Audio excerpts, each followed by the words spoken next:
Welcome back to this series called Advancing Semiconductor Manufacturing Equipment Reliability. Today's topic is the often ignored human causes of behavior. There are many bad assumptions about why people do what they do. Here are just a few of them. People always want to do the best they can. Is that true? People will always respond to the same incentives or reinforcements that we would. Is that true? People always strive to understand a situation before deciding not to cooperate. Again, do we think that's true? Motivations are rarely explored as causes to problems, often assume especially technical problems, have no aspect to them that relate to human emotion, motivation, and behavior. Consequently, problems aren't solved all the time. The high number of rear-end collisions, lots of effort there. In 2022, there were over $20 billion worth of stolen packages from people's front doors. And lastly, maintenance procedures that are done incorrectly. We see that all the time. What are the reasons for it? Take a look at the rear-end collision example. What are some past attempts to reduce rear-end collisions? Could be the tire technology. It could be anti-lock brakes. Those are certainly great. Every car has them pretty much now. Another is the addition of that higher brake light that's right in the center. And then finally, there's lots of effort, especially these days, to add more and more sensors to let the driver know what is happening before they may be able to detect it. So there are several aspects that lead up to behavior.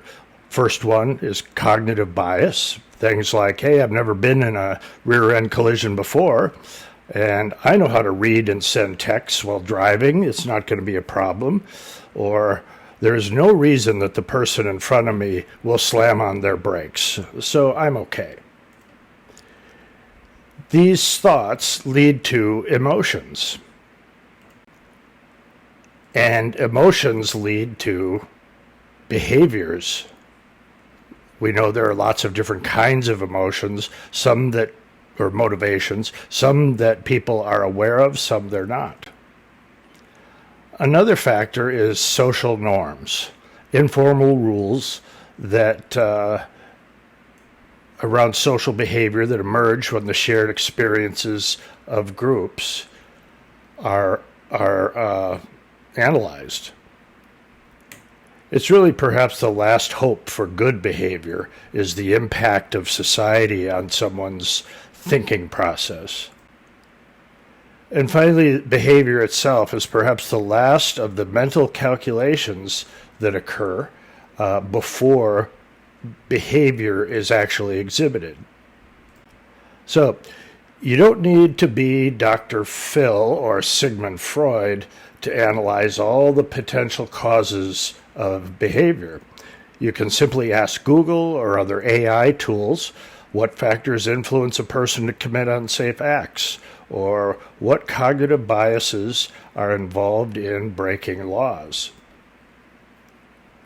In this case, we can start taking that information we gain and building what we call a science-based causal analysis that starts from the bottom. Rear-end collisions are frequent. On that left side, we look at the technical capability as well as the traditional human factors causes. Over on the right, we realize that there's a chosen distance. The trailing car decides to follow a certain distance behind the lead car. Why is that? Why do they pick an unsafe distance? Well, they believe the risk factors are low. Driver wants to tailgate. Several factors go into why they believe the risk factors are low. They look at their own history. They look at what they believe the stopping capability of their car to be, and so on. The driver wants to tailgate a lead car. They believe perhaps if I tailgate that car, they'll go faster, they'll get the message. Also, because I'm angry at that driver. Or I just got a new Jaguar and it can go fast and I want to enjoy that higher speed. So you might say there's pride in a car's capability.